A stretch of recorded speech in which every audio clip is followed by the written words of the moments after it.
This episode of UK Low Carb Podcast is sponsored by Deliciously Guilt-Free. Enjoy the show. Now, today is a very special show because I'm joined by three people who have got a connection to this show. Well, sorry, should I say to this podcast from a previous episode. So just to give a little bit of recap quickly, Eranda came onto the show in August 2020, and he came to tell me all about the group that he was setting up, which he called, I think he called it Real Food Your Way. And the idea was he was going to take some individuals. He had a few places available. He was going to take some individuals for a year-long journey from September 2020, I think about the 10th or something of September it started, I remember him telling me, until the September of this year. Now, what's really exciting is I contacted Eranda and I spoke to Mark, who's the leader of the group, who you're going to hear from in a moment. And I just said, how has the year been?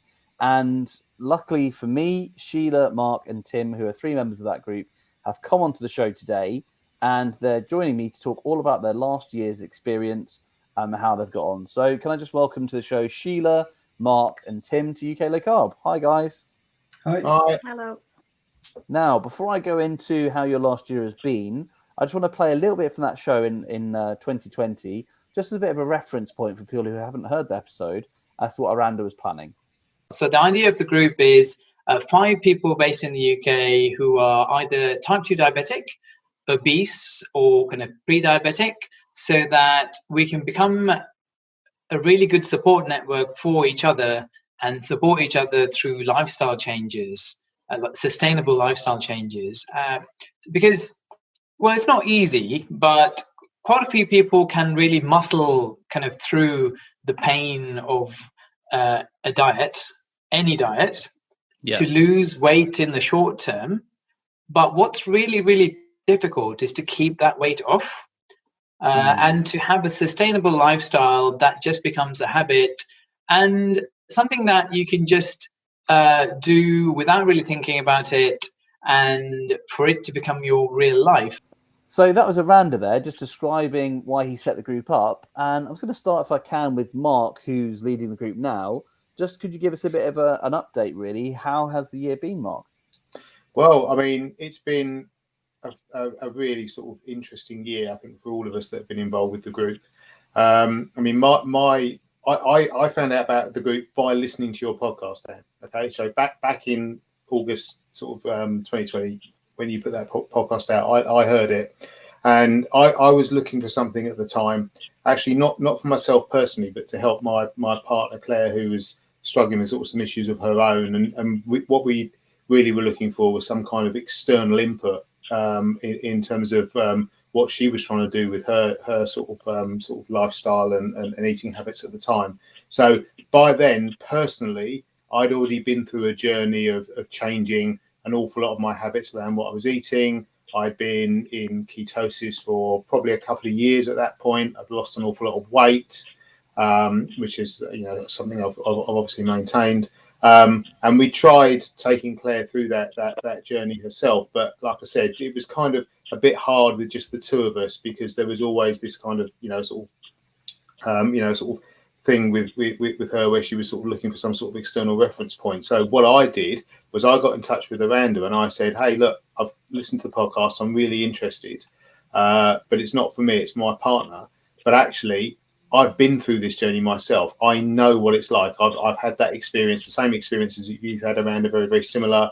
And so actually I'm happy to throw my hat into the ring and just be there to be part of the journey for people, be part of the support network for people, and just sort of be around to give my own sort of perspective and advice and tips on things as best I can.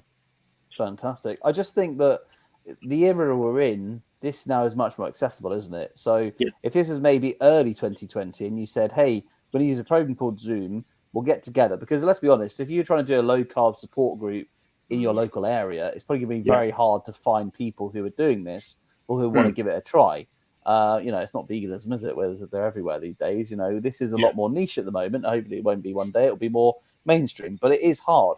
And I think actually in the post-pandemic lockdown world, Zoom and this is a very normal interaction space now. We're much more used to it. So Tim, can I just come to you next? And how did you find out about the group that Eranda set up? Sure. Hi. Yeah. So basically, I've kind of been in and out of diets and trying to outrun a bad diet for years and just getting fed up basically. And I was on Twitter one day, and I've always had an interest in food and nutrition for a while. And I'd been low carb a long time ago, 2012 actually. Lost a lot of weight, really successful, went and ran New York Marathon, had a great, lost like 2.5 stone. And prior to that, I mean, I couldn't run a bath, and then went over there, ran the marathon, came back, was in a really good place. And then found myself sort of drifting off, and, I guess carb creep or just general lifestyle changes that weren't doing me any good. So I was a bit fed up, and I was on Twitter one day and I just saw a post by Eranda, and I thought, I'll click the link, and it led me to his story. And I read the story and I was like, wow, it's almost like he's written that about me. Like it was so, there were so many points in there that I could resonate with, that I was like, I've got to contact this guy because I need to speak to him. And it turns out we actually live very close to each other. And so contacted him. He said he ran a group. I was like, oh, okay, interesting. Now, at the time, I was like, I don't think I'd ever dare go in a group. Crikey, that's terrifying. But actually, it was kind of, well, I've got to try something. So was accepted into the group. Lovely people, really friendly, really supportive. And actually, that just made all the difference. It was like, you can do it. And there's going to be times where it's tough and you make mistakes. And, we've all sat there in nights and gone, well, actually, last week wasn't so good. But the group come together and they support and they encourage. And everyone, tells their stories of times that they've not been so great. But the majority of the time, it's good news. It's positive. And, there's been some extremely beneficial stories from, Sheila, a lady called B on the group. And it's so inspirational. And I just think that, having this on, I think bi-weekly now, you look forward to it because it gives you that inspiration, that impetus to keep going. And that there's other people that are still trying to be healthy, make improvements, and that's what that's where I found it, and I've just been in since. So yeah, loved it. Fantastic, thanks, Tim. Sheila, can you tell us a bit about yourself? How did you find about the group? And by the way, I realised I haven't actually asked you, Tim or Mark, what brought you to low carb in the first place. Was it a particular condition or was it general health? There's a few different routes in, aren't there? And equally, sometimes people learn that actually the side effect of what they went in for is actually one of the most beneficial things ever.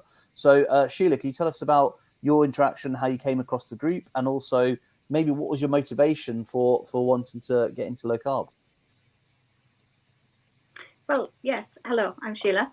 I first met Eranda in 2020, and of course, Zoom was very, very new to me. I was very, very very nervous, and I first met Miranda through a friend who was looking at I think she found him on one of the social medias, maybe Twitter, and she said, oh, this is for you, Sheila, you need help. And obviously I did need help because obviously I was very, very unwell and very overweight and very needing help. And obviously because of lockdown, you got very, I don't know, not very depressed, but very sort of like into yourself, that you weren't actually going out, meeting people. You were sort of like fenced in, really. And low carb is actually a part of the Real Food Your Way. So you can actually have carbs, but not many, like 50 grams of carbs. Which sustains you through the day. So that's really how I met Eranda and all these lovely people who were in the group, and now people have joined in, and it's really inspiring, because obviously you can't do these things by yourself. You have to have help. And with interaction with other people who are having the same problems or the same issues or different issues, you can sort of like help people along the way. And it's what did I write down? I wrote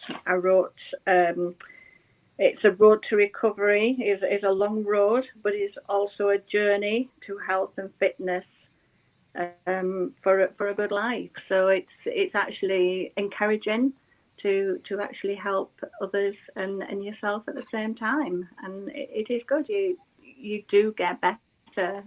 You know, you feel more energized. You know, I've joined a local leisure centre, starting to swim and do aqua, and I wouldn't have done that before. I wouldn't have even gone. I wouldn't have even gone out the house. I wouldn't have done that. I would have just taken the dog out for a walk and come back and not done anything. And it's made the confidence of other things as well. And you know, like meeting other people and talking to them, and you know, generally having a good conversation. So it's really inspiring and really enjoyable. It's really good. Wow, Sheila, that's incredible. So I love the fact that, you know, physical health changes relate to mental health changes, relate to social changes. Yeah. It sounds to me, and I hope I'm right here, that it's a positive, like, chain reaction that starts really in your life. Can you go into that a little bit more, if you don't mind? So life before this group and life after, because, and I appreciate, by the way, that a cornerstone to all of this is vulnerability, isn't it? That it's a very vulnerable thing you do in the group to share your story, and it's even more vulnerable on a podcast. But I think, you know, that is so inspirational to people who might be in a place of darkness to realize there could be light. So would you mind sharing with us a little bit, Sheila, about life before the group and then after? Yeah, well, life before the group, it sort of, yeah, I think it was sort of like mundane, and you just sort of like went through life, just sort of like plodding along, and you did your work, you went to work, you came home, and it was just like a treadmill. But then when you have something else to concentrate on, like low carb and eating differently, it sort of gives you a different outlook, a different way of life, and it just sort of like, it just inspires you in different ways, gives you more energy because you're eating differently, and that. So it's really good. Yeah, it's really good. And the thing is, when I first started the group, I wasn't exercising, because exercising, eating, before it wasn't giving me that energy. But now, when you do eat real food, and you can have cream and fats and good quality foods, it gives you a different energy, a different boost. Right. So it gives you a different way of eating, a bit different life. So you don't crave. It's the craving as well. It stops you craving, because you're eating proper food. It stops you craving like your crisps and your biscuits and your sweets, because you've been full on real food. You then, and low carb, you tend to have a different taste. So your taste change. So you don't have that sweet tooth anymore, because it doesn't taste nice. You have a better palate, as it were. And I found I didn't like to drink either. To drink, oh my gosh, I wasn't enjoying drink, so I didn't have the wine or the beer or the cider or whatever I was drinking, and I cut that out completely. So that was another way to get more healthy and more and be more inspired. So, fantastic. Yeah, Thank you, Sheila. And you know, that's the thing. People can start from many different positions, I suppose. But a group like this, it doesn't matter where you start from, and there's no judgment. It's just about, you know, little steps that actually eventually lead to a massive change. I think it's really important to note that. And I think, you know, what you said there, that could be somebody now thinking, because this is what I find really interesting about this story. It seems so recent that I had that conversation with Eranda, and a year and a bit later, here you are with, look at the change I've made in my life, which is fantastic. And we're going to go into that change, of course, today, and how important that is. So can I just ask a question before I get to that, though? Tim, what was it like? Because you said that this sort of the group experience was a new thing for you. I think for me, for many of us, that's probably the case. And you might think, what is going on here? You know, I'm not used to just talking to strangers about intimate stuff like this. Can you talk about the dynamics of the group and how did you kind of manage for yourself that experience so that you felt comfortable and able to be part of it? Okay, so definitely. The first thing was Eranda was great. So Eranda we had a one-to-one the night before the first group call, just so I could have a chat with him, what would be discussed, you know, that sort of thing, just to put me at ease, because I was quite anxious about it, to be honest. And then, but it was just so natural and so welcoming that actually it just felt normal right away. So after the initial sort of introductions and you know, talking about why you're there and meet and greets and that sort of thing, it just felt very natural. And actually, because everybody has such similar stories, you know, what Sheila was just saying there about, you know, the moment you start changing and going low carb and eating real food, you know, you control the hunger. And when you control the hunger, you control the energy. And when you control the energy, you feel a calmness and you're in control. And it's just so different. Whereas once you slip and start, you know, I always feel it's like a snowball, that once you start having something, you start rolling down that hill and it gets bigger and bigger and more out of control, you know, when you go off the rails. But when you do control that hunger with low carb, it's just an incredible feeling that you kind of then think, well, I want other people to experience this. So it's great to hear that other people are experiencing that, and then, you know, that reinforces your reason for doing it. And I mean, and it's just a welcoming thing to do. Like, honestly, if anybody was thinking about this, going, well, there's no way I could join a group, I don't want, you know, I can't put myself in that position, just try it. Like, just give it a go. And I think you'd be so surprised, because within a week, 2 weeks, it's just that normal, natural thing, and you become a group of friends, and it's just supportive. And it's the way to go. Honestly, it's a great thing. You know what? I think that's true with a lot of journeys. You know, it's easier to do something with others, and not experts who will say, yeah, I've got the answers, listen to me. I mean, I'm sure you've seen on Instagram and YouTube the 22-year-olds who have got all the answers to health, and, you know, they can eat whatever they like, and as long as they go to the gym, they're fine. You go, yeah, whatever. But actually being with people in a vulnerable space is such a human experience, and I think that's really important. So I'm going to ask you, Mark, if I may, about the sort of the rhythm of the meetings, if I can, because there might be people listening to this thinking, oh, I could do something like that. I might like to start my own group up rather than just attending. Maybe I could also, you know, lead a group. So would you mind talking about maybe how it started out with Eranda running it, and what's the kind of flow of a meeting now? I guess it must have evolved into its own rhythm and pattern now, right? It has, absolutely. So when it first started, Eranda started by seeding the group with quite a lot of information, some of which was derived from material from the public health collaboration, some of which was stuff that I helped him with, some of which was some other bits and pieces that he put together. It's all well researched. It's all, you know, everything we do has a basis in science and and is evidence based. I've actually sat and written presentations in the last year which have got, you know, pages and pages of references in them, you know, not for any other reason other than I'm determined to do it properly. And we went through a bunch of stuff like that in the early days, probably over the first couple of months or so. And then gradually what we've done over time is we've stopped talking about the mechanical aspect of it, if you like, the procedure, the process aspects of it, because people got that, they understood fairly early on, you know, these are the things that will keep you on course, these are the things that will take you off course, and they're not the same for everyone. Everyone has a slightly different take on it, everyone has a slightly different perspective, but gradually over time the rhythm now is more, you know, pretty much what we'll do is we'll hook up. At the moment we're doing it every other week because we're fairly familiar with ourselves, and we've got a very sort of active little WhatsApp group where we just ping little messages around in between. But we'll catch up once every couple of weeks, and we'll just spend, you know, 10 minutes each of us just having a chat about where we've been, what we've been up to, any particular challenges we've had, any particular issues we've had.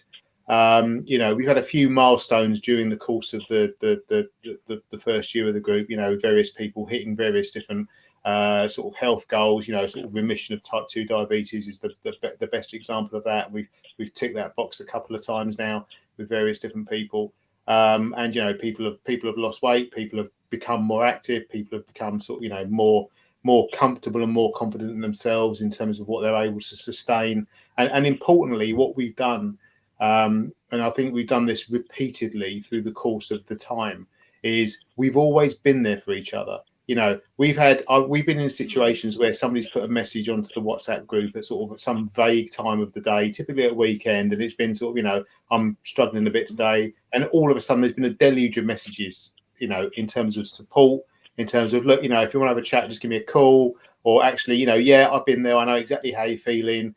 This is maybe what I did to get myself past it. You know, distraction techniques, you know, sort of all those little bits and pieces, and it's just that. You know, I struggle to use these words to a certain extent, but the more I think about it, the more true it becomes. It's almost like it's more. I mean, Tim made a reference to it becoming a group of friends, and it's like that now. You know, we're not on a mission. People don't have in this group. People don't have individual objectives or individual targets. If you want a target, if you want an objective, that's fine. You have that. You set that for yourself. Our job is just to give you an environment, a safe environment where you can bring your successes, you can bring your failures, you can bring your challenges, and you can talk to a group of people who will listen and will not judge you, because actually, I'll guarantee you, one of us has been there. One of us at least will have been in the space you're in, and they will know what you're feeling, they'll know what you're thinking, and they'll know what the right thing to say is, and they'll know what the wrong thing to say is, and they'll avoid saying it. And that for me has been it's been a really interesting part of it. I mean, you talked earlier about our individual journey. So like I said, my journey with discovering how I could control my own health and deal with various issues that I had in my life came long before this group. So I've almost, you know, been there almost in an advisory capacity for the first few months, and it's only as Eranda's role has evolved and he's gone on to do sort of more of the same in a slightly different arrangement that I've sort of stepped in and sort of actually thrown my hat into the ring and signed up to be a PHC ambassador and done all the right things and all the rest of it. But that's, you know, but again, you know, this time a year ago, this time 18 months ago, those things were not even on my radar. I'd fixed myself, and that's what I was and I was happy with that. I was comfortable with that, and I understood how I'd got there. But actually then being able to sit in this group and be a part of this group and actually say to people, yeah, do you know what? I've had that struggle. I've had that difficulty. And this is how I've dealt with it. You know, and, you know, it doesn't matter. Even if you just bring one little tip every 6 months, it has a value because it will help someone. And that's ultimately what we're here to do. We're here to help each other. And like I said, it's the key thing about this group is it's not, you know, we can give you the advice. You know, there's no, you know, none of us are doctors, none of us are qualified in anything. There's no medical advice here. It's, you know, actually we'll listen to what you've got to say and we'll say, actually, you know, this worked for us. This is what we did. This is how we approached that. This is our real life experience, and that's the key thing. So, you know, the group is tagged as Real Food Your Way, but it's not just Real Food Your Way. It's about us. We're a group of real people, right? And we've had real experiences doing this stuff. We've done it in real life, and all of us at some level have had some real results out of it. And that's the thing now that we're keen to carry on. You know, we've got the whole group is full of experience now. We've all been there. We've all supported each other through that journey. We can move on to a next generation of people, or hopefully what we've done will inspire other people to pick up the mantle and start doing the same thing. You know, as you said, it's so much easier now to pick up start to set up a group for people, you know, to be able to have a weekly meeting just to talk about things. And even if you just talk about stuff, threads will come out, themes will start to come out, you know, common themes will start to come out. You know, there are some very similar things in my background and some of the battles I've had to what Tim's had, for example. Okay. And yet a year ago, me and Tim had never met. We never even knew each other existed. Okay. And yet now we can sit, and we have done, we've sat and we've talked face to face for an hour and a half about stuff that just is common threads to us. Okay. You know, how is that even, you know, how would that even have been possible without this common thread that's drawn us together? That's so lovely. Mark, I'm going to say this. I think it's just being completely honest. And when we spoke before, you bowled me over then as a very impressive person. I'm so in awe of you because you're such a compassionate, empathetic person. And I'm sure that Sheila and Tim agree. But you have a real... I don't know you, if I'm honest, but I get a real feeling from you, the way you talk about the group and about the people in the group, that you are just so with them in the place where they are right now. There's no judgment. It's literally trying to support them to do whatever they want to do and saying, I'm with you. And that being with you, I feel quite emotional about that, but I think that's really important because that being with somebody and saying, let's do it together is really important. And if you have a trip up or whatever, it's a non-optimal choice for what you wanted to do, don't beat yourself up, get up, do it again, keep going. And that's really powerful. I want to find out more about these moments if I can, where the text messages are being flying around, because we all go through this in low carb. Nobody's got the answers. In fact, if anything, I kind of think the transformation stories are well overdone in the podcast and YouTube space because yes, it's wonderful. We celebrate somebody changing their health for the better, but actually having somebody say, well, I've done the transformation, now it's like D-Day +1, I've got to my goal weight or whatever, I've had the wedding day, I've managed to have the baby, whatever it is, I've fitted into the dress or whatever. How do I now make this a lifestyle change for the rest of my life? I think that's a much more interesting story because that's hard and it takes time and it's going to have ups and downs. So can we talk about some of those moments? Tim, Sheila, or Mark, whoever wants to go, I don't mind at all. Just show me that you want to talk. Can you talk about one of those moments where you've been through a time and how the group's helped you through that? Sheila, tell us about it. Yeah, I think before it's actually now it's planning. It's planning for what you're going to eat, what you're going to buy, what's on the shopping list, what's not in the cupboard. Throw out all the rubbish, and it's planning. It's knowing what you're going to have to eat. It's knowing it's just having that time just to plan your meals, just to know what you're going to have, and if you do change your mind what you're going to have one day, have something else that you do fancy. But the first of all is to plan your meals. That's what I found, and change. I found changing my breakfast rather than having cereal and toast. I've been changing my breakfast as well, so I don't have cereal. I don't have toast. I have something completely different, like eggs and bacon, ham, gammon. Sometimes I've actually had a piece of steak for breakfast.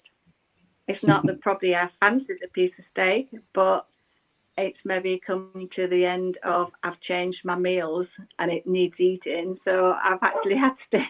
I've actually had steak for breakfast. Living the dream, Sheila. You won't get green steak for breakfast, believe me. Yeah, it's different things. It's different things like that, and sometimes just making that little bit of change helps you and helps your thought process and your taste buds as well. And we've all had sort of, we've all been disappointed in ourselves, but we've had the rest of the group to come in and give us a helping lift up, and you just carry on, and it's just things like that. Sorry, my dog's barking. I don't know if it's like a funky doorbell or a real dog there, but okay. So it was a real dog belching on the door. Yeah. So I think Mark, you wanted to say something about that as well, if that's okay. I was just thinking about examples of things that have happened in the group where we've talked about something. So probably the most, for want of a better word, the most famous one I think is an idea I came up with just completely off the top of my head back when I was doing I was really sort of working on getting myself sorted out, and one of the things I realized back then was that actually putting something sort of in your way, which was just easy to do, actually made it easier to deal with various different situations. And one of the things that I came up with was, you know, when I would sort of open the fridge and sort of be looking for a bit of a graze, you know, because that's the kind of thing I did. You know, what I found that putting something right in front of me that actually was consistent with how I wanted to be and how I wanted to eat actually made a lot of difference. And what I did was I would put boiled eggs in the fridge. Okay, so and I can't remember who it was that triggered that thought process for me in the group. It might have been you, Tim. I can't remember who it was. Yeah, it was. I think it was me. It's one of the best tips I've ever had. Yeah, exactly. Well, I'm taking that, Tim. I'm going to use that because I know what you mean. Especially when you're at home at a weekend or whatever, you're stressed with, in my case, little kids, or you're like working from home, or like most of us are working from home these days. The fridge is very tempting, isn't it? And I think, you know, just turning up and having a look at what's in there because you're bored, not because you're hungry, is a real problem. So I love this. Right. So tell me about the boiled eggs. This is great. So how this works is it's the simplest thing in the world. So what you do is you put 4 boiled eggs in the fridge.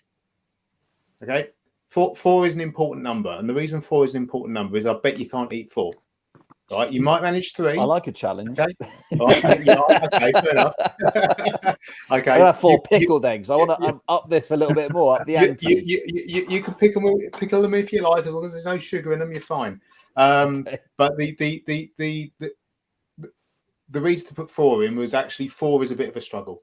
Okay, you would struggle to eat 4 boiled eggs one after the other back to back. Okay. So what I did, all those, you know, it was quite a long time ago now, sort of a couple of years ago, 3 years ago, is I would put 4 boiled eggs in the fridge, and I'd put them right in the middle of the fridge, right front and center. So the first thing I saw when I opened it, and it was, okay, have a boiled egg, right? And if after a couple of minutes, after 5 minutes, you still want something else, go back, have another one, okay? I don't think I ever did all 4. I did 3 on a few occasions, but I don't think I ever did all 4. And then Tim made some comment about the same behavior, the same sort of grazing kind of habitual thing. And I just piped up and I said, do you know what I did? But when I had that, Tim, I put boiled eggs in the fridge. Okay. And that's now it's almost sort of achieved meme status within the group. I think Aranda's actually using it as a tip in the GP groups that he's running now. Okay. Right. Because what it does is it breaks the cycle. It breaks that cycle of looking, you know, starting to peer into the deepest recesses of the fridge and sort of, you know, investigating the use by dates on things. And do I, you know, should I eat a yogurt that's gone past its sell by date by 3 days just because I want to put something in my mouth? Actually, what you do is you make it easy for yourself. You make it easy or easier to consume the things that are consistent with how you want to be. Okay. And it's kind of the reverse of, I mean, one of the other theories that sort of pins this up is that actually, if you're going to have, you know, for want of a better phrase, bad food in the house or food that isn't consistent with how you want to eat, okay, you put it out of the way. You put it in places which make it slightly inaccessible, okay? Because that way, actually, you know, if you're determined to move the entire contents of a cupboard to get to the Kit Kat at the back of the cupboard, then fine. You know, you're obviously determined, you know. And if it wasn't at the back of the cupboard, it would be in the store down the road, and you'd go to the store because you're that determined. Okay, fine. But this is the reverse. It's actually put the things that are, you know, consistent with what you want to do and how you want to eat, okay, right in front of you. Make them as accessible as you possibly can. And when you've done that, what you find is those are the habits that you start to form. And then if you start to think about, you know, how habits are formed with people and you have to do them a certain number of times or however many. And again, you know, one of the books that we've lent on quite heavily in the group over the last year is Atomic Habits, the James, what's his name? James Cleverly, I think it is. His book, the Atomic Habits book, you know, about, you know, forming small habits that just, you know, are very, very easy to get into a way of thinking. And now I've got a whole group of people who put boiled eggs in their fridge. Who would have thought? Maybe there's people listening right now. No, I'm going to do that for sure. Because you know what? It's funny you say that, because I remember Jen Unwin talking about environment being a huge factor in your choices, and I think that's completely it. And I don't know if you've listened to the show recently. I had a guy on from the Chimp Paradox, and so he's talking about how psychologically, you know, there's a big part of our brain which is the instant reaction, which is like a chimp, because that's our evolution. That part of the brain just does what it needs to do because it's about survival in the here and now. It sees something, it eats it before you even realize you're eating it sometimes. And you're like, why did I just have that? And then your human kicks in later saying, you idiot, why'd you do that? And you're really harsh on yourself. So like you say, that is a great example of how to actually change your environment for the better. I'm definitely going to do that, Mark. I think I sometimes see my food choices where, a bit like you were saying, Sheila, when you're planning ahead what you're going to eat, you're fine. When you're prepping your food, you're fine. But then when you leave it to chance and you wing it, this world we live in is very quick to put sugar and carbs in your hand because it's cheap, it's mass produced. You know, breakfast cereal is more expensive to make the packaging than it is the food inside. That's how worrying the food industry is.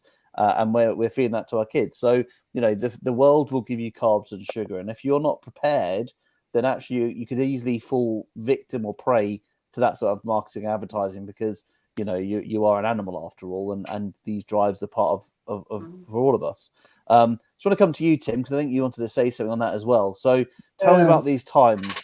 Well, I was just thinking regarding what Sheila was saying about the group and planning and that sort of thing. But actually, what also is really helpful is sharing. You know, we've often shared what we have been eating or what we are going to eat, and you know, with photos or whatever from time to time. So it's that, you know, fresh ideas, because it's very easy to get stuck into the same old.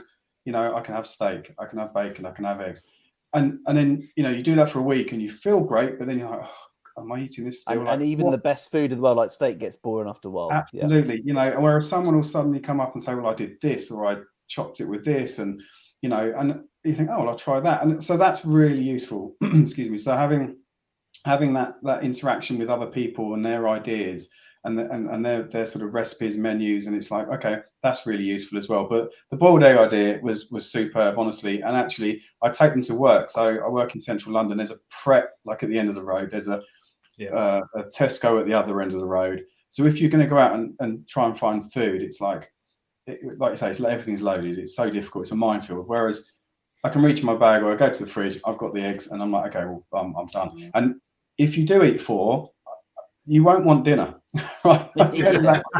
You don't want a 5th. No, there's no way. But but the you know, and that's the thing is that bouncing ideas off each other and just having that in your pocket, you know, that resource, if you like, of other people for when you need help or when you need an idea, you know, and it's lovely to see people comfortable enough to post something on there and say, I'm having a bad day. You know, we have had it in the past where someone said, I've struggled this week. I've done it myself. Just need a bit of, you know, maybe a bit of a kick up the bum, or just a reminder, just a gentle reminder that why you're doing it and why you shouldn't carry on down the path. You know, I've had a stressful week. Like you say, the kids have gone crazy, or you had illness in the house, or really stressful week at work. And that always, for me, that's a massive driver into eating poor food. I mean, it's sort of very stress related for me. But when someone just sort of pulls you back and says, you know what, just stop. And one thing I was going to mention is Eranda said to me ages ago now about breathing techniques. And I know on your podcast recently you had someone talking about the breath work, and I've been doing that, and that is one of the biggest game changers. I mean, 3 times a day I just sit for like 2 minutes and just breathe in a quiet space.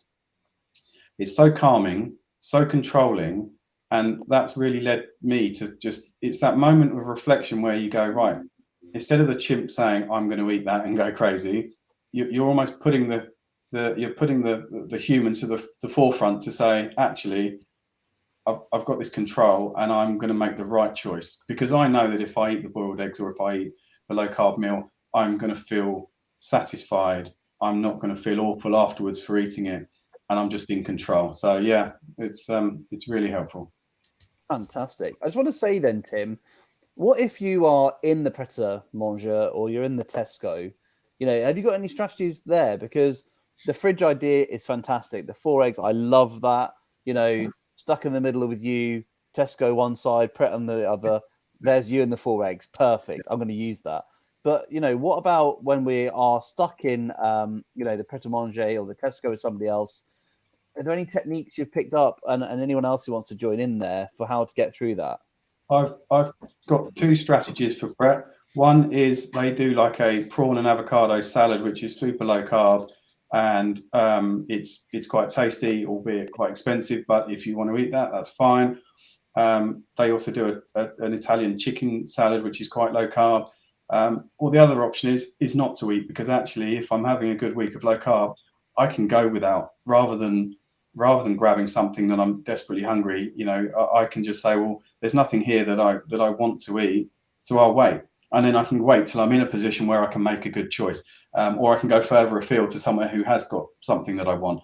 Whereas, in years gone by, 12 o'clock rolls around and you're like, where's the meal deal? I want the crisps, I want the baguette, and you eat that, and then at 2:30, 3 o'clock, you're rummaging through the cupboards looking for biscuits and what have you.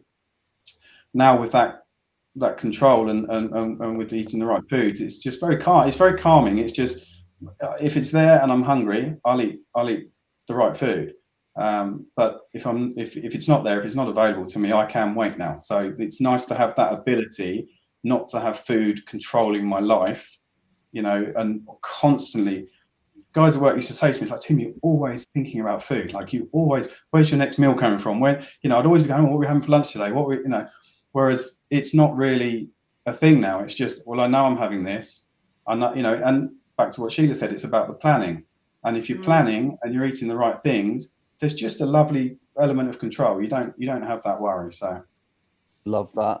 I think from what I've heard so far, it is really inspiring, and we're going to talk about results in a little while. But before we do, just for the people who are watching or listening, I've got Eranda here as well, which is great that he's going to be able to join us. He's flown in from Los Angeles, where he's been doing a talk to. Nah, I'm just joking.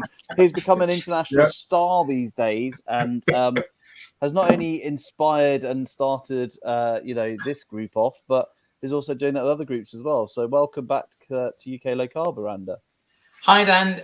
Well, thanks so much for having me. And I must say, I'm so inspired by all you guys, so Tim, Sheila, B, all of you guys. I'm so inspired by you. And of course, Mark, because Mark has helped me so much in the past 2 years, because, Mark's got much more experience than I have when it comes to kind of the low carb lifestyle, and so much wisdom and knowledge. And I couldn't have, the reason that I'm in the position I am today, because today I've just delivered part of a training course to a group of NHS patients, so 10 patients.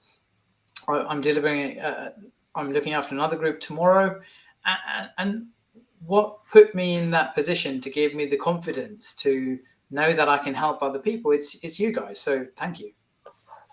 Wow, amazing. Well, I told you jetted in from another group, and maybe not Los Angeles because they don't just there, but still, that's amazing. So what I find interesting is, like your motivation for doing that, and I think we can all relate to this, but you went further, obviously, which is really incredible. But I think we can all relate to when you learn how low carb can be, effective for you to be healthier, how it can help you in many aspects. It's not about weight, which is what the diet industry is focused on. It's about health. And once you realize that the health benefits of this, you can't help but want to shout it from the rooftops. But Eranda, you went so much further, because when you told me last August, or a year ago, August, I'm going to set up a group and give up your evenings. And by the way, this guy works full time as well. So you're doing all this stuff. I mean, that is incredible. What made you then think it's a group that I want to do? Was it the public health collaboration as an inspiration, or was it, what was the motivation for that? Yeah, because without even knowing me, Dr. David Unwin and his wife, Jen Unwin, really helped me personally, because they gave me that hope at the beginning to think, maybe I can do this. Maybe I can do this, because I didn't know what low carb was. I didn't know what intermittent fasting was, because both Dr. David Unwin and Jen Unwin are kind of key kind of founders of the public health collaboration, along with kind of the director, Sam Feltham, who's an amazing person. So I just wanted to, they helped me so much. And I just wanted to have an opportunity to give something back. And I heard about the ambassador program with the public health collaboration, and I had a chat with Sam Feltham, and the rest is history. Wow. Yeah. And I was just saying that before you came on there, the timing is very relevant, because I think doing this on Zoom and whatever program you're using wasn't done really before 2020, was it? Technology has become much more accessible to us because, of course, this became the norm and the way that we spent our Christmas days in most cases. And, you know, it became, I remember saying that to people, like in February 2020, I learned about this thing called Zoom for recording podcasts on when I started making the show. Little did I know that 10 months later, I was spending Christmas Day on it talking to my parents. You know, that's just how the world changed so quickly, didn't it? Which is incredible. So I'm going to talk about results if I can. Now, I'm just going to say, I just want to put this out there. I don't believe in the result, because I believe in a lifetime of living a certain way. And I believe that you're also never at a point in your life where you have the result, because they've got the next day, the day after that, the day after that. There's ups, there's downs, and there's all sorts going on. So just what sort of changes have you had in your lives, if that's okay to put it that way, would you be happy to share from this group? Because I think people listening might be really keen to do something like this maybe, and you know, maybe this is the inspiration for them, just like it was for you, Mark, when you had that show a year and a half ago. So would anyone like to go first on any transformations or changes to their lives that's been a positive change? So I'll go. So for me, I mean, the weight loss came with eating the real food, and it just happened naturally. And I've never really tracked too keenly, but I've certainly lost over a stone. But more than that, it's the feeling of energy, getting up in the morning and not, you know, when you eat poor food, you wake up and you just feel, ugh, I don't want to do this. I don't want to get up again to that, you know. Whereas I bounce out of bed now. You know, it's like 6:15 in the morning. I'm up. I'm out with the dog. You know, when there was sunlight, I'm out to get in the sunlight, and you know, it's that feeling. It's that energy that it creates. And that to me is like the key. It's feeling that you're living your life, not just existing. You know, when you're existing and you're tired and you're grumpy and you're irritable with your children, and you know you're irritable in your household because you know you've had another bad day where you've been bouncing around from sugary food to sugary food, and it's causing you to be hangry, and you know it's awful. It's not a nice place to be. But when you get to that calmness and that stillness that comes with this, and honestly, Eranda, I was just saying about the breathing. That's been the huge change in my life. That along with the food is just. It's just great, and yeah, that for me is I feel like I'm living my life now, and I feel great. Sheila said about not wanting to drink alcohol. I used to be terrible for alcohol. I could easily go out and drink 6, 7, 8 pints of Guinness on a Thursday night and get up at 5 o'clock to go to work the next morning, feel awful all day, go and get a horrible whatever greasy fry up sandwich, you know, then eat terribly at lunch because I feel awful, and it would just escalate. The weekend would come and it would just be, you know, it'd be awful. Whereas I barely drink now, and I just don't fancy it because it just doesn't do anything for me. I probably had 3 beers in the last 6 months, and even then it's like that's one at a time, and you know, a small, and there's just very little interest. I'm more about a glass of red wine or even half a glass of red wine with dinner, and it's that realization that you don't have to live the life that the majority of people live. Because that's not the life that I want to live. The life I want to live is where I'm thriving, not just existing. And this has definitely given me that ability, 100%. So thank you, Eranda. Wow, amazing. Because there's also something, Tim. What do you do for a job? Are you a brain surgeon or something? On a Friday morning after 8 pints with your steady hand doing the operation. No, I work in IT, so I just turn things off and on again. So. Okay, phew. It's just air traffic control IT or something. Oh, Okay. So anyone else want to share a positive story, a change that they've had from keto low carb?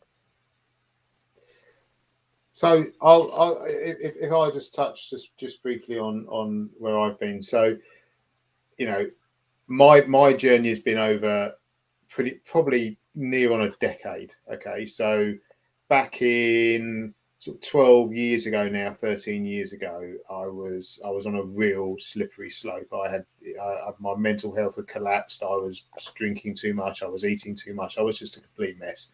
And it's taken me that long to work out all of the things that were actually influential in taking me down that path, and it's taken me that long to correct it.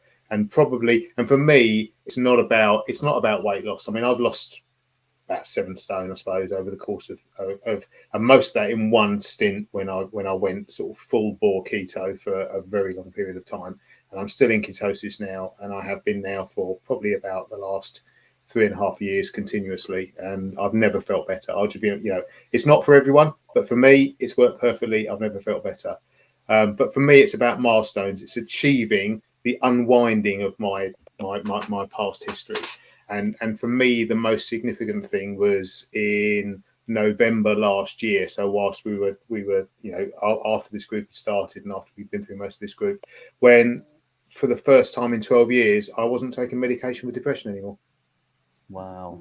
I'd taken myself off a fairly substantial dose of a fairly powerful antidepressant medication that I've been taking for pretty much 12 years.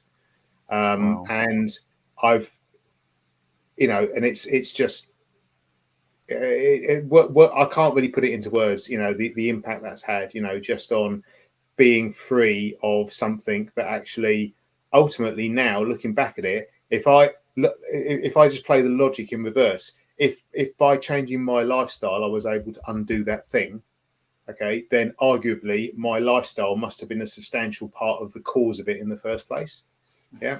And this is why I'm where I am now with this stuff. Okay. If I can do that for myself, imagine what I can do if I bring a fraction of that to a very small number of other people who then go on and spread that message and spread it wider and spread it wider and spread it wider. So fundamentally, I'm, for completely different reasons, but I'm in this game for the same reason that Eranda is now. Okay. Which is, you make a small change and, you need some support with it because it can be difficult. It can be hard. It can be difficult to be consistent with these things. But once you have that rhythm, once you have that sense of purpose, and you have a vision of something in the future, like I said, it's not about the weight loss is a byproduct. It really, really is a byproduct of what happens. But once you get to that point where you can say to yourself, do you know what? Actually, I've done this thing. I've achieved this thing. And actually, if you'd said to me, even if you'd said to me 3 years ago, actually, Mark, in 3 years' time, you will have kicked that last part of your life that was dragging you back and holding you back, I probably would have laughed and said, you know what, I'm going to do this. It makes me feel good. It's given me more energy. It's given me parts of my life back. It's got me back to a place where I used to be sort of 15, 20, 25 years ago.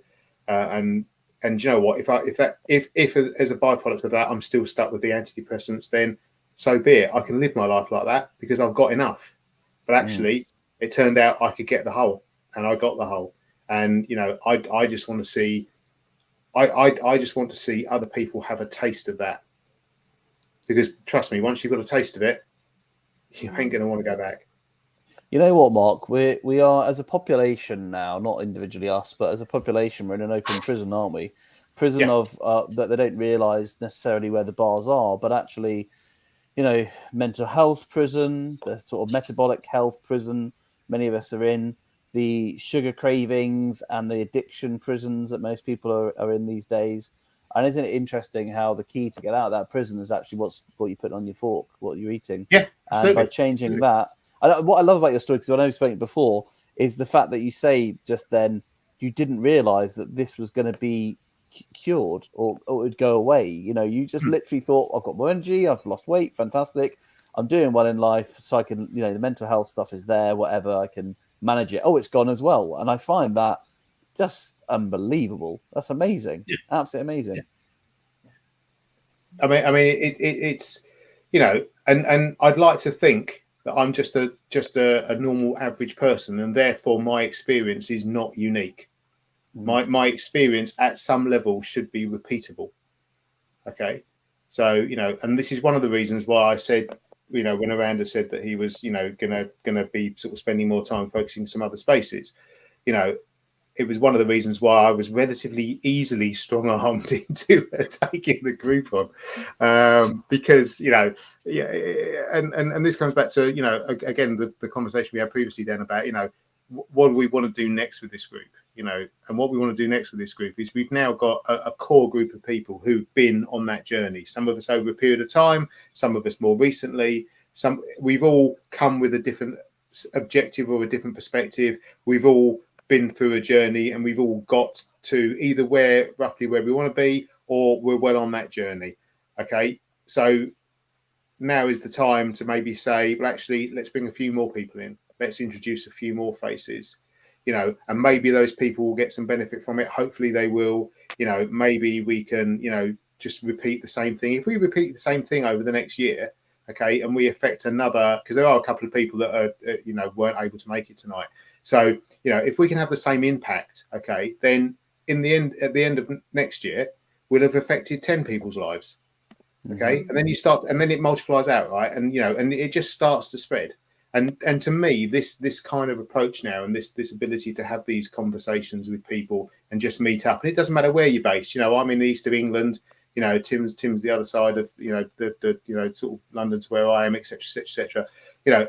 It doesn't matter where you are. What matters is that you can come together and you've got those themes and those common threads, and you can just share. Like I said, sharing stuff, just doing it in a space which is safe. As soon as you hang up, that's it. The conversation's done. If you've had a torrid time, then you can forget about it. You can move on. Yeah. It's so important, and it's so empowering, and it's so much easier for a lot of people than it is doing sort of face-to-face groups and actual sort of group meetings. We've got an ongoing theme about we do have to meet up, and we do have to meet up, but we never actually have. Up until now, we never actually have. Okay, we will do. I'm sure we will. Okay. Yeah. I'm going to get it. I'm going to get T-shirts printed up and send them around to everyone. We will meet up, but but it's not essential.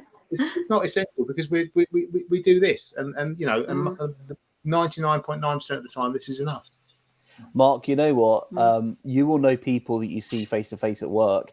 You don't know them anywhere near as well as you know each other, because you have been in a very liminal, intimate space with each other where you have been vulnerable and honest. Yeah. And that honesty and openness means that you know each other incredibly well. When you then meet each other face to face, it's going to feel like, I assume, and it'd be good to get you back on to tell me about this, it'll feel like you've known each other for the whole of your lives, because you do know each other in a way. But then there's other people you meet day to day, they don't really know you. They don't really, you've got the persona on, and they've got their persona on, and, you're getting on with work, you're getting on with life, aren't you? So, I think relationship is far deeper than face to face. It's that connection that you've got. That's really important. Absolutely. Yeah. So Sheila, do you want to just say anything before we end today about your experiences now, and and also can I ask all of you really what your next steps are, not just as a group, because I know you just talked about that a little bit, Mark, but individually, are there any kind of goals or something you're working towards? Just continue as we're doing, and planning, and just we just feel like sort of like part of the family now. We're just part of a family, because obviously with the lockdowns and one thing and another, we just haven't been able to see family, and it's been nice just to see regular people over the week. So it's really nice, and it's really good, and to continue our journey as we have been doing is beneficial for us, because we've got somebody to bounce out our ideas, help us on our journey, and it's super. Yeah, love that. You know what, I think in this day and age we live in nowadays, I think I'm not talking about religion or politics or whatever, but civic society generally is not what it was. And I think it's a very human desire and need to come together, whether that's in a religious community, in a political community, in a pub community, in your local darts team, your squash team, your football team, whatever it might be. I think it's such a human thing to come together. And what you've got is really special, the fact that you have a group like this of like-minded people who can be there for each other, No one's turning up saying, I've got all the answers, look at me, I'm great. You're actually on it together. And I think that's really important. And just want to finish really by saying, fantastic work you're doing, Mark, and keeping the group going in this direction. And all the very best of luck to you in the future. And a huge thank you to you, Eranda, because, it all started with you and your vision. And I'm going to ask you about your breath technique in a minute, because Tim can't serve that up and just let it go. I need to know this. But just want to say, thank you so much for your doing. This is really inspirational. And I'm just kind of a bit blown away by what you've achieved in that time. It's hopefully people listening to this will realize this could be them. Maybe they could set up a group. Maybe they want to connect with you and Eranda and Mark and others and sort of say, can I learn about this and do my own thing? Who knows? This could be the start of something quite special for a lot more people. Yeah, absolutely. Yeah. And I want to say a huge thank you to Sheila, especially, actually, everybody in the group, but Sheila especially, because Sheila did something very special. Because as part of the public health collaboration, now we are working directly with GPs and GP surgeries to help NHS patients recover from type 2 diabetes and pre-diabetes. So it all starts with a presentation with these patients to try and convince them to join the program. It's completely free. And Sheila did something very special. She recorded a video for me and gave an honest account of her experience of overcoming and getting into remission from type 2 diabetes. And wow, fantastic. And because of that, I've been able to help 4 groups of NHS patients. So we're talking roughly about 35, 40 people. So you've helped me do that, Sheila. There you go. You are the change you wish to see in the world, Sheila. What a amazing thing to be. And congratulations on. Yeah, thank you. Sorry, it's just small changes, just small changes, just small steps, small changes, just change habits, and it's doable. Mm-hmm. Fantastic. Well, before we go, we're going to just hear from Miranda about this breathing technique. So can you just try and I appreciate people who can't see you right now, it might be harder. So can you describe to us this breathing technique? So it all started off with talking about mindfulness and stress, because Tim brings a lot of energy to the group. And we had this conversation about, Tim was saying, kind of his wife was saying, you can't sit still anywhere.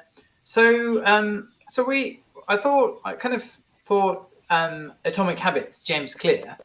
And one of the things that he said was, a lot of people make the mistake of thinking to establish a habit, it's about going in big. And it's really about finding the shortest and smallest version of that habit that still counts as being a habit. So I said to Tim, how do you feel about meditation and mindfulness? And then I said to him, how about you download the Calm app or the Headspace app and set yourself an alarm for 2 minutes. And even if you want to do it longer, don't do any longer, but just be consistent with 2 minutes. And the transformation has been phenomenal. It's really a joy to see, because, Tim was when we were talking, he's been talking about his family noticing differences as well. And, it's just so fantastic to see that change. And it's all down to those consistent 2 minutes over time. And I'm sure you do more longer than 2 minutes now. But I do, yeah. And actually, that's the thing, like you say. The 2 minutes was just the start, and now it's that whole, that mindfulness, that writing down in the journal that I'm going to shamelessly plug in a moment. It's like working with other people, with our family. I know, yes, we got one. Okay, for those listening, books are appearing on the screens right now because Tim is a published author. But we'll come to that next. Yeah.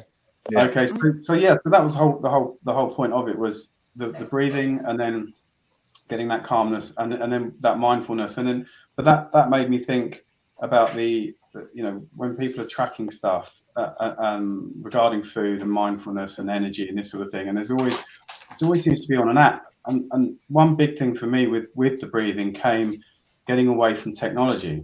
So initially doing it with the apps because they were guiding me, but then once I knew and I knew how to get into that space, it was important to me to get away from technology and switch off completely. And then I was talking and sharing information with people. My brother-in-law, my sister-in-law, we were talking about it. They changed some of their habits as a result of this group, because I would be, in full conversation with the guys on a Thursday.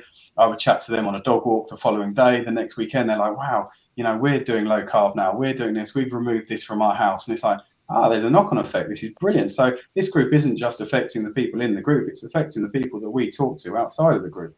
And then we came up together with the idea of, well, if we're being mindful and keeping a journal, we don't want to use an app we want to write it in something, and we didn't have anything. So we just decided to do it ourselves. So we did write the book, and I'm going to plug it. I'm sorry, but it's the Ultimate Food Journal, available on Amazon. If you search for the Ultimate Food Journal or myself, Tim Gurney, you should find it.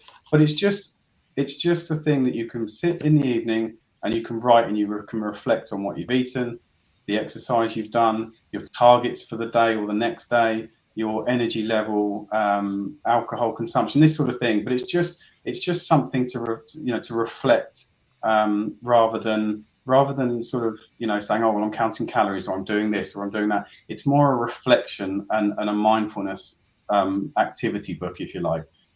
So yeah, it's something that we're quite positive about, and I've done it myself. And I like that. I like to sit at the end of the day and just write some notes, write some thoughts on the day. And if I've had a bad day, I write it, because then I can flick back and I go, well, I don't want that day again. I don't want to feel like I don't want to have to write that again. So yeah, that's why we've done it.